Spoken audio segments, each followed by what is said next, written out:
What's going on, you guys? I'd like to welcome you guys to another one-take review. And today I got one for Peacemaker Season 2, Episode 7, the penultimate episode. We only got one more left. Now, we've heard so many times, James Gunn and everybody else talking about episodes 6 to 8 are going to be the ones, hey, they're really going to introduce a lot of stuff, the consequences, all of that. I'm not going to lie to y'all. I think they kind of like overrated it a little bit, okay? And that aspect, you know what I'm saying? Overall, I just spit on camera. Overall, I enjoyed this episode but there are times, man, I'm not gonna lie to you, there are times where Economos, at this point, he's just annoying and useless in my opinion. He's there for a couple of jokes, and I'm not gonna say he doesn't serve a purpose because he has been helpful at times, but his character is lacking so much for me this season. And now another thing that I had a question, like how the fuck did Adebayo get away from all those people? Don't get me wrong, I love my girl, that's my dog. But you mean to tell me wasn't nobody fast enough to catch her ass? They done, you know what I'm saying, cut off and nobody still was able to catch her. She done hopped the fence and everybody hell, 40 yards away from him. I said, what the fuck? Shout out to Judo Master, because he did his thing. I like the moments between those two.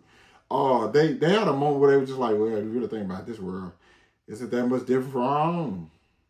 I'm not gonna lie to you. I understand what they were saying, but that's an exaggeration. I'm not gonna lie to you, dog. Come on now. I know we kind of wild over this bit, but come on now. Come on now. Now, this episode, we get more stuff with like Chris and Harcourt. You know what I'm saying? They just ride and police after them. And then they get cornered, which kind of like threw me for a loop when it happened. Because I'm just like, the way they were riding on the peace cycle or whatever it's called, they just seemed to not be worried about anything. And then next thing you know, they got guns drawn on them. They have no way out until Keith and August show up and kill all the cops. And this one, I think the story actually gets interesting. One, when the police shows up and he's by himself, obviously he doesn't have his partner in this universe because, she's not white. You know what I'm saying? So she's not going to be on the force.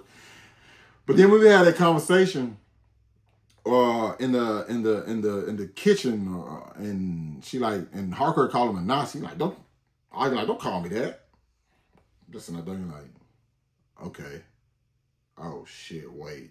Is he not? And then he basically was like, I don't agree with them. Everybody's just like, what? He said, I'm sorry, and I'm paraphrasing because I can't remember the exact word. Be like, I'm sorry that you come from a perfect world where every injustice you see, you do something about it. And I just sitting there, I thought to myself, I said, oh shit. He said, I only fight what I can control. Like I fight the monsters and murderers out here. And like when he went into that whole spiel, cause like it kind of made Hardcore think like, man, can they be honest? Hardcore ain't out here fighting all the goddamn injustice that they got going on in the world. Shit, no. You know what I'm saying? As a matter of fact, Hardcore is not the best person. She can't throw rocks at nobody. You know what I mean? So I'm just sitting there thinking to myself, like, damn. So, because you're looking at it like he lives in a Nazi world, but he's white. So he's going to benefit from that. You know what I'm saying? He might not agree with what they're doing, but he can't, he's going to kill everybody? Because all the motherfuckers racist. You know what I'm saying? So I was just like, damn, that's actually a really, really good point. You know what I'm saying? But I also agree with Keith, too. He killed he already was like, you know your brother. Your brother was a piece of shit, man. He was a piece of work. And I don't think the guys were trying to kill him. Keith like, I don't give a fuck. It's my brother and he killed him. That, I understand Keith. I completely understand Keith. And, I get what you're saying. I don't care, though. He killed my brother. I got to kill him. You know what I'm saying? And I just like, revenge, that's not going to help. So that whole element going on, and then you have Vigilante show up, bust through the window, and just just kill Augie. I was just like, wow.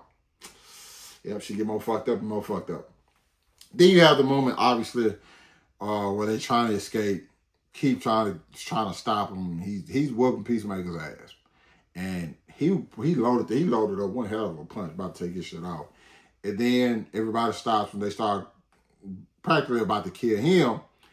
And then Chris like, no. John Cena. A lot of people really like this scene. It wasn't as convincing to me personally. I don't know. It just didn't fully land. Now, what obviously, like, it was him reliving his trauma. He just saw his dad die again, and then everybody see his brother die again, all because of, like, something that has to do with him. Then he just starts taking the brain, like, man, what is wrong with this? Well, Chris, he was about to kill you, so I don't think we had too much of a choice what he was going to do. Now, if you want to get mad at Vigilante for just busting in and not know what he's going to do, but granted, he saw Economos tied up. He don't know what the situation, you know what I'm saying? And maybe he just thought, I can't hesitate. You know, so it's like, there's logic to be had there. Overall, leaving right before Harco was actually about to kill Keith, like, hey, I can't have you coming back for him, which is crazy. Like it's these people are fucked up. Okay, these, like, especially hardcore Chris. These characters are messed up. I would say Vigilante, but I don't even know if Vigilante messed up. Vigilante, it should be a problem, but I don't know. Maybe for him it's just normal. I don't know. But nonetheless, they all get back. Chris turns in the dimension portal that they was able, Flag was able to find, thanks to the guy from Superman, Lex Luthor's underling, with the long stash. You never go long stash under no circumstance. Just a message to the world: you never go long stash. But nonetheless, they find him, and then he turns himself in. Everybody else seems like they're gonna go away free, and Chris is gonna be in jail. Now, my question, like, where does this leave us for episode 8? Because obviously we see, like, in the preview, that they're going to, like, different dimensions, and I guess, like, seeing what the hell is going on, and Chris is still in jail. I'm kind of wondering, how does he get back involved in something like this? Probably, obviously, with them trying to get him out of jail, that's going to be, like, a big factor, but I don't know where that leaves everybody else. I guess we have to find out next week, obviously, but episode definitely introduce some more stuff.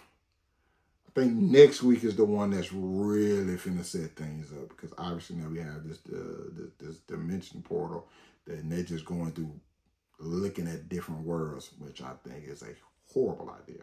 Horrible idea, but I'm pretty sure they'll find out soon enough.